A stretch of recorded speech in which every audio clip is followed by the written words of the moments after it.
नमस्कार दोस्तों, stock market studies में फिर से एक बार आपको बहुत-बहुत स्वागत है। तो आज मैं फिर से आपके सामने कुछ इम्पोर्टेंट कंपनी का अपडेट शेयर करने वाला हूँ। तो इस वीडियो को पूरा लास्ट तक देखिएगा और अभी तक अपने चैनल को सब्सक्राइब नहीं किया तो ज़रूर कर लीजिएगा। कंटिन्यूअसली इन्फॉर्मेशन और अपडेट्स पाने के लिए चैनल के ऊपर बने रहिएगा। तो चलो देख लेते हैं कौन-सा कंपनी है इस वीडियो के अंदर। फर्स्ट जो कंपनी है जिसके बारे में चर्चा करूँ, उसका नाम क्या है? उसका नाम है मदारसन सुमी वायरिंग्स इंडिया लिमिटेड। देखिए एमसुमी नाम से हम लोग जानते हैं इसको। इस कंपनी जब से स्टार्ट हुआ तब से लेकर एक्चुअली कंपनी अलग से मार्केट में लिस्टिंग किया गया। इसका जो पेरेंट कंपनी है, जो संवर्धना मदरसन इंटरनेशनल लिमिटेड, उससे इस कंपनी को डीमर्ज किया गया और अलग से मार्केट में लिस्टिंग किया गया। तो इस लिस्टिंग होने के बाद मदरसन जो वायरिंग्स लिमिटेड है, वो एक ही रेंज में ट्रेड कर रहा था और फाइनली वो हाई लेवल को ब्रेकआउट किया और धीरे-धीरे करके ऊपर जाने का कोशिश कर रहा है।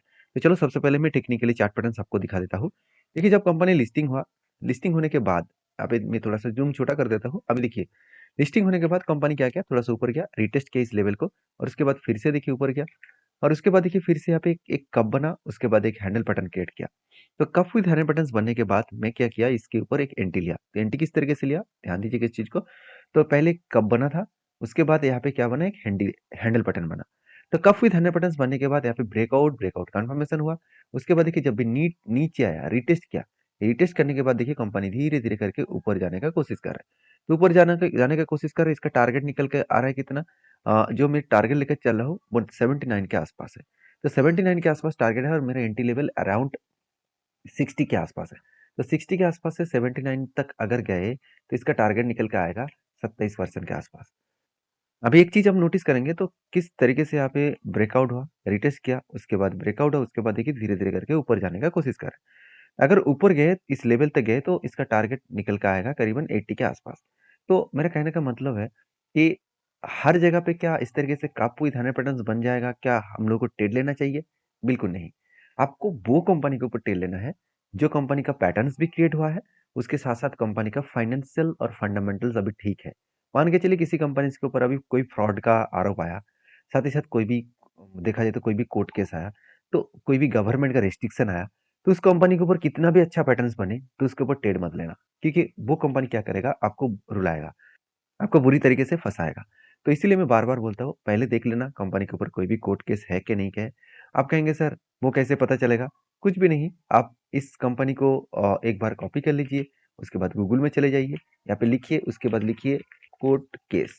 कोर्ट केस बोलकर आप लिख लीजिए, उसके बाद आप एंटर कर दीजिए, तो आपको यहाँ पे दिखेगा कोई भी कोर्ट केस है कि नहीं। तो एक्चुअली कोर्ट केस कब था? 2014 में था और उसके बाद आज तक कोई भी कोर्ट केस नहीं हुआ, तो इसका मतलब फिलहाल के लिए कोई भी केस नहीं है, कोई भी मतलब इसके ऊपर केसेस नहीं है, तो कंपनी क्लियर कट है। तो इसके लिए आपको उसके बाद क्या देखना है, कंपनी का क्वार्टरली रिजल्ट। क्या रिजल्ट सही में ठीक-ठाक ग्रोथ हो रहा है? अगर ग्रोथ हो रहा है तब कंपनी के ऊपर कुछ ग्रोथ बनेगा। जैसे कंपनी का 1500 करोड़ से 1400 करोड़ बना, उसके सॉरी 1400 करोड़ से कंपनी का 1600 करोड़ बना, उसके बाद 2100 करोड़ बना। मतलब सेल्स जो है वो लगातार ग्रोथ होता चला गया और एक्सपेंस को भी कंपनी क्या किया, कंट्रोल में रखे। उस बेसिस में कंपनी का नेट प्रॉफिट एक अलग लेवल में ग्रोथ हुआ, जैसे 150 करोड़, 106 करोड़ और 168 करोड़। तो इसका मतलब कंपनी के एक अलग लेवल का प्रॉफिटेबिलिटी भी इस बार ग्रोथ हुआ, जिसके चलते एक बुलिश फील्ड उसके तो ऊपर दिखेगा ही दिखेगा। और सबसे मजेदार बात यही है कि कंपनी के ऊपर जो बोरिंग्स है वो एकदम ना के बराबर है। पहले 370 करोड़ के आसपास बोरिंग था, इस बार 283 करोड़ के आसपास बोरिंग्स बना। तो जो बोरिंग्स है, क्या वो पैसा कंपनी के हाथ में है, कंपनी के जेब में है? तो एक्चुअली देखा जाए तो कंपनी की जेब में उतना पैसा नहीं है, 16 करोड़ सिर्फ हाथ में पैसा है। अगर इसको कर्जे को मिटाना है तो उसको रिजर्व को बेचना पड़ेगा, तब वो कर्जे को मिटा पाएंगे। तो कोई बात नहीं, छोटा मोटा कर्जा है, इसको इजीली वो मिटा सकते हैं। तो बिजनेस करने के लिए इतना कर्जा तो लिया ही जा सकता है। तो बाकी इस कंपनी के ऊपर मैं जिस तरीके से ट्रेड किया हूँ वो मैं आपके साथ शेयर किया हूँ। आप किस तरीके से ट्रेड करते हैं जरूर मुझे कमेंट्स करके बताना। तो नेक्स्ट जो कंपनी है उसके नाम है इंद्रप्रस्था गैस लिमिटेड, जिसको हम लोग आईजीएल नाम से जानते हैं। देखिए आईजीएल का हालत खराब हुआ गवर्नमेंट के आरोप के कारण। मैं पहले ही बोल चुका हूँ, किसी कंपनी के ऊपर अगर गवर्नमेंट का कोई भी नेगेटिव न्यूज आए तो उस कंपनी का हालत ही बिगड़ जाते हैं। तो जैसे आप देखेंगे तो कंपनी के ऊपर यहाँ पे जो बिग क्रैश देखने को मिला, यहाँ पे जो बिग क्रैश हुआ था, आपको क्या लग रहा था कि कंपनी के ऊपर कुछ खराबी था, कंपनी के सेल्स खराब था, प्रॉफिट कम हुआ था? बिल्कुल नहीं। यहाँ पे गवर्नमेंट के एक न्यूज कंपनी के मतलब पूरा हालत ही खराब कर दिया। वो न्यूज इस तरीके से था, दिल्ली गवर्नमेंट ने ये बता दिया था कि दिल्ली में जितने सारे सीएनजी में चलने वाला गाड़ी है और उस गाड़ी को वो बंद करेंगे, उस जगह पे वो ईवीज मतलब इलेक्ट्रिक व्हीकल गाड़ी को मार्केट में लॉन्च करेंगे। तो इस बात को सुनने के बाद ही इस कंपनी के ऊपर शेयर को लोग धड़ाधड़ बेचना स्टार्ट कर दिए। क्यों? क्योंकि आईजी इंद्रप्रस्थ गैस लिमिटेड जो है वो ज्यादा से ज्यादा सीएनजी गैस डिस्ट्रीब्यूशन नेटवर्क है दिल्ली के ऊपर। तो अगर उसका गैस बेचना बंद हो जाए तो वो कंपनी कहाँ से सस्टेन कर पाएंगे, कहाँ से कंपनी रेवेन्यू जनरेट कर पाएंगे। तो इस न्यूज के कारण शेयर के ऊपर एक बिग फॉल देखने को मिला। उसके बाद देखिए कंपनी अच्छा है तो इसलिए कंपनी क्या क्या धीरे धीरे करके उसको रिकवर भी करने का कोशिश कर रहा है। तो एक रेंज के अंदर कंपनी ट्रेड कर रहा है, ये रेंज बहुत स्ट्रांगली एक रेंज बना है। इसी रेंज के ऊपर कंपनी बार बार रिटेस्ट करके वो ऊपर जाने का कोशिश कर रहा है। बाकी आप इस कंपनी को किस तरीके से देखते हैं, किस तरीके से इस कंपनी को सोचते हैं, जरूर मुझे कमेंट्स करना, क्योंकि मुझे तो इस कंपनी के ऊपर कोई खराबी देखने को नहीं मिला।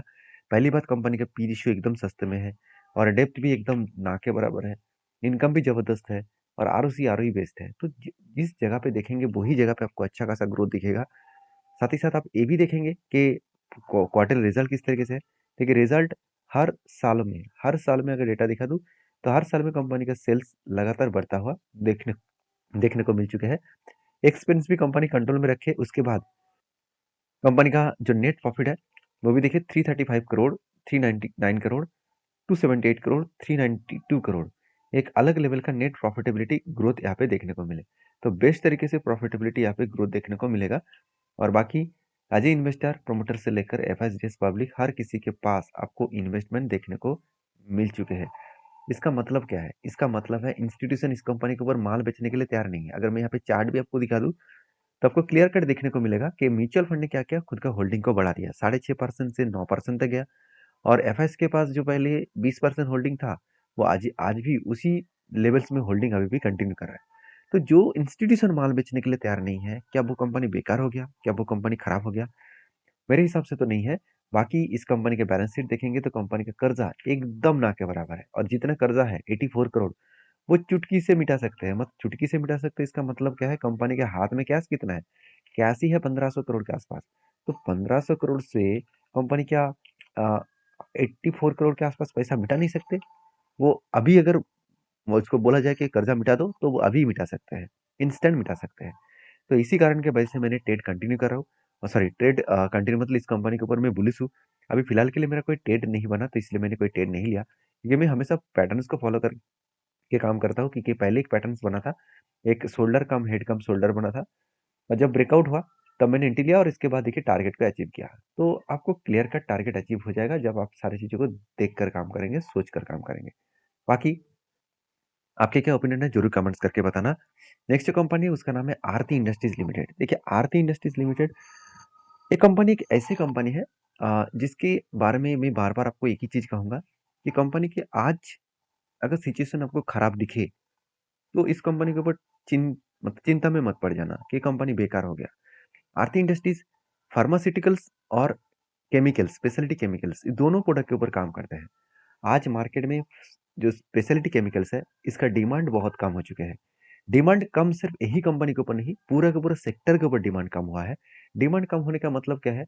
मान के चलिए यहाँ पे मेरा प्रोडक्शन हो गया 100 रुपीज का, और अभी मार्केट में डिमांड है 50 रुपीज का। तो मैं ज्यादा से ज्यादा जो प्रोडक्शन कर चुका हूँ तो उसको मैं सेल नहीं कर पाऊंगा। तो डिमांड कम होने के कारण मेरा 50 क्वांटिटी बेचा जा रहा है। तो 50 क्वांटिटी में जितना मुझे प्रॉफिट होना चाहिए उतना प्रॉफिट हो रहा है। अगर डिमांड बढ़ जाएगा, मान के चलिए आज डिमांड हो गया 500 और सप्लाई हो गया 200, तो तब क्या होगा? तब प्रॉफिटेबिलिटी ग्रोथ बढ़ेगा, सेल्स भी बढ़ेगा, क्योंकि तब हाई प्राइस में आप बेच सकते हैं। तो इसी तरीके से सिचुएशन के कारण हर केमिकल्स कंपनी का हालत आज बिगड़ चुके हैं। तो ये हालत हमेशा के लिए नहीं रहेगा, कुछ टाइम ऑफ पीरियड में इस तरीके से सिचुएशन बनता हुआ देखने को मिलेगा। बाकी देखिए इस कंपनी के इतने खराब टाइम में भी कंपनी के सेल्स में कोई भी कमियां नहीं है, क्योंकि कंपनी फार्मास्यूटिकल्स इंडस्ट्रीज के साथ भी जुड़े हुए हैं, जिसके चलते कंपनी का सेल्स में ग्रोथेबल सिचुएशन हमेशा दिखेगा। तो सेल्स बढ़ने के कारण एक्सपेंस मिटाने के बाद कंपनी का नेट प्रॉफिट देखिए कितना हुआ। पहले 169 था, उसके बाद पहले बीच में 700 बन गया, उसके बाद 137 बना, अभी 124 बना। मतलब एक छोटे कंपनी के होने के नाते भी कंपनी खुद के प्रॉफिटेबिलिटी को मेंटेन कर रहा है। यही सबसे बड़ी बात है, यही सबसे बेस्ट पॉइंट देखने को मिला है। बाकी एज ए इन्वेस्टर, प्रोमोटर से लेकर एफएचडीएस पब्लिक, हर किसी के पास आपको इन्वेस्टमेंट देखने को मिल जाएगा। और एक चीज़ मैं बता दूँ कि अगर कंपनी बेकार होता, तो इंस्टीट्यूशन इतने क्वांटिटी को होल्ड करके बैठे नहीं रहते। पहले ही माल बेचकर भाग जाता। तो देखिए पहले जितना होल्डिंग म्यूचुअल फंड के पास था, आज भी उतना होल्डिंग म्यूचुअल फंड के पास सॉरी एफएस के पास था और डीएस के पास था। सारे व्यक्ति अभी भी कंटिन्यू कर रहे हैं। तो मैं इस कंपनी के ऊपर जो ट्रेड मेरे मुझे मिला था, वो ट्रेड कुछ इस तरीके से था। तो यहाँ पे देखिए पहले क्या बना, एक शोल्डर बना, उसके बाद एक बिग हेड बना, उसके बाद एक शोल्डर बना। तो शोल्डर कम हेड कम शोल्डर बना।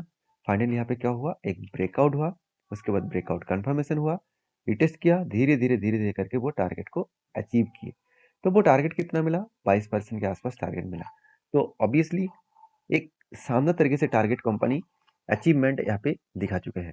तो बाकी इस कंपनी के ऊपर फिलहाल के लिए मेरा कोई ट्रेड नहीं है, ठीक है। फिलहाल के लिए मैं तब ट्रेड लूंगा जहाँ पे हाई लेवल में कुछ नया ट्रेड बनेगा। तो उसके लिए मैं इंतजार कर रहा हूँ, जब मौका मिले तो मैं आपके साथ शेयर भी करूंगा। वीडियो में अगर जानकारी अच्छा मिले तो प्लीज़ लाइक करना और दोस्तों के साथ भी शेयर करना। और हाँ, जाते जाते मैं एक रिक्वेस्ट आपको करूंगा, अगर मेरे वीडियो आपको अच्छे लगते हैं तो प्लीज़ चैनल को सब्सक्राइब भी करना। और ये वीडियो टोटली एजुकेशन पर्पस में था, कोई भी बाय एंड सेल का रिकमेंडेशन नहीं है। अगर काम करना है, सारी चीज़ों को सोच कर समझ कर स्टडी करके काम करना। तो मिलते हैं नेक्स्ट वीडियो में, तब तक के लिए धन्यवाद।